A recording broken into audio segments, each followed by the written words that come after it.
Hello बच्चों, कैसे हो आप। आज हम कक्षा 3 गणित की वर्कशीट हल करेंगे।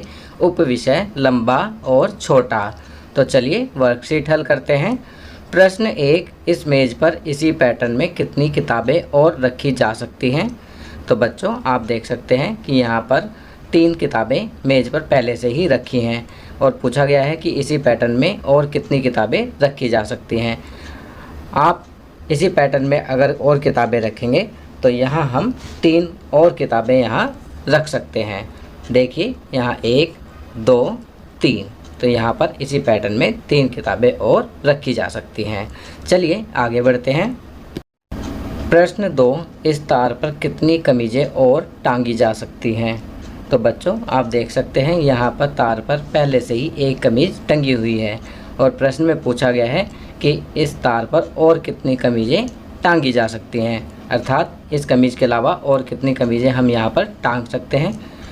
अगर हम ध्यान से देखेंगे तो हम पाएंगे कि यहाँ पर इस प्रकार की 2 कमीज़ें और टांगी जा सकती हैं। प्रश्न 3, नीचे दी गई 2 पेंसिलों की लंबाई का अंतर डैश सेंटीमीटर है। तो यहाँ हमें रिक्त स्थान में भरना है कि कितना सेंटीमीटर अंतर है। आप देखेंगे एक पेंसिल 8 सेंटीमीटर की है और दूसरी पेंसिल 9 सेंटीमीटर की है। 9 घटा 8 बराबर 1 सेंटीमीटर। तो यहाँ हम 1 सेंटीमीटर लिखेंगे। चलिए आगे बढ़ते हैं।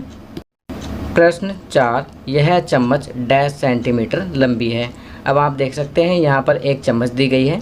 आप इसकी लंबाई को नापेंगे तो आप पाएंगे कि इसकी लंबाई 10 सेंटीमीटर है, क्योंकि 3 से लेकर 13 सेंटीमीटर तक चम्मच की लंबाई आ रही है। 13 में से 3 सेंटीमीटर घटाने पर उत्तर आएगा 10 सेंटीमीटर। तो इस चम्मच की लंबाई कितनी है? 10 सेंटीमीटर।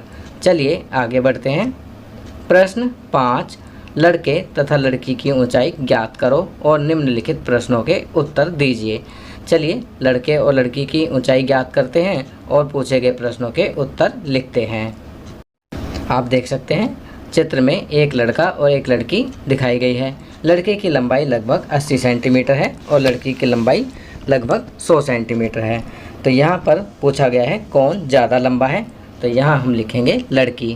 ख कितना लंबा है सेंटीमीटर में, तो इसका उत्तर लिखेंगे 20 सेंटीमीटर, क्योंकि 100 घटा 80 बराबर 20 सेंटीमीटर। तो लड़की की लंबाई कितने सेंटीमीटर ज़्यादा है? 20 सेंटीमीटर। चलिए आगे बढ़ते हैं। प्रश्न 6, चींटी को दानों तक सबसे छोटे रास्ते से पहुंचना है। क्या तुम बता सकते हो कि सबसे छोटा रास्ता कौन सा है। अब आप देख सकते हैं कि सबसे छोटा रास्ता कौन सा पड़ेगा।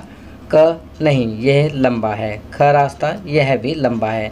ग रास्ता सबसे छोटा है क्योंकि ये बिना मोड़ तोड़ के है और सीधा है, तो ग रास्ता सबसे छोटा पड़ेगा।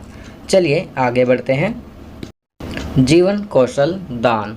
दान का अर्थ है किसी ज़रूरतमंद की सहायता करना, किसी की मदद के लिए किए गए छोटे छोटे कार्य जैसे कपड़े या खिलौने देना, पड़ोसियों की मदद करना, खाना देना, बुजुर्गों की सहायता करना, रक्तदान आदि कुछ प्रकार के दान हैं। तो बच्चों यहाँ पर दान के बारे में बताया गया है कि किसी ज़रूरतमंद की सहायता करना, किसी की मदद के लिए किए गए छोटे छोटे कार्य भी दान कहलाते हैं, जैसे कपड़े देना, खिलौने देना, पड़ोसी की मदद करना, खाना देना, बुजुर्गों की सहायता करना, रक्तदान आदि देना, ये सभी दान हैं। बुजुर्गों की सहायता करना, जानवरों की मदद करना, रक्तदान, खाना देना, कपड़े देना, ये सभी क्या हैं? दान हैं। चलिए आगे बढ़ते हैं। अब यहाँ कहा गया है कोरोना के इस कठिन समय में सामाजिक दूरी का पालन करते हुए अपने द्वारा किए गए किसी प्रकार के दान का अनुभव साझा कीजिए। तो यहाँ पर आपको बताना है कि कहीं आपने इस कोरोना के टाइम के समय किसी की अगर मदद की है तो आप अपना अनुभव यहाँ साझा कर सकते हैं। तो बच्चों यह कार्य आप स्वयं करेंगे। यदि आपने किसी की सहायता की है तो आप यहाँ पर लिखेंगे किसकी सहायता की है, कैसे सहायता की है और किसने सहायता की है। तो यह कार्य आप स्वयं करेंगे। चलिए आगे बढ़ते हैं। संस्कारशाला छोटी छोटी पर बड़ी बातें। उठो, जागो और तब तक नहीं रुको जब तक लक्ष्य प्राप्त ना हो जाए। ऐसा कहना था स्वामी विवेकानंद जी का। तो स्वामी विवेकानंद जी ने क्या कहा है, उठो जागो और तब तक नहीं रुको जब तक लक्ष्य प्राप्त ना हो जाए। अर्थात आपको तब तक मेहनत करते रहना है जब तक कि आपको अपने लक्ष्य की प्राप्ति ना हो जाए। खाना पीना, दलिया, खिचड़ी इत्यादि कोई भी हल्का भोजन खाना और दूध का सेवन करना। गतिविधि, आँखों को बंद करके विभिन्न वस्तुओं के आकार, लंबाई व तल इत्यादि का अनुमान लगाना। खेल में शतरंज का खेल अपने परिवार के साथ खेलें या मित्रों के साथ खेलें। चलिए आगे बढ़ते हैं। दैनिक दिनचर्या में निम्नलिखित आदतों को अपनी दिनचर्या में शामिल करें। नीचे कुछ आदतें दी गई हैं, इन्हें आप अपनी दैनिक दिनचर्या में शामिल करेंगे। कौन कौन सी हैं? अपने माता पिता का अभिवादन करके अपने दिन की शुरुआत करें। अपने दांतों को दिन में 2 बार ब्रश करें। प्रतिदिन स्नान करें। खूब पानी पिएं और संतुलित आहार लें। अपने चेहरे को छूने से बचें और अपने हाथों को बार बार धोएं। अपना गृह कार्य समय पर पूरा करें। तो ये कुछ अच्छी आदतें दी गई हैं जिन्हें आपको अपनी दैनिक दिनचर्या में शामिल करना है।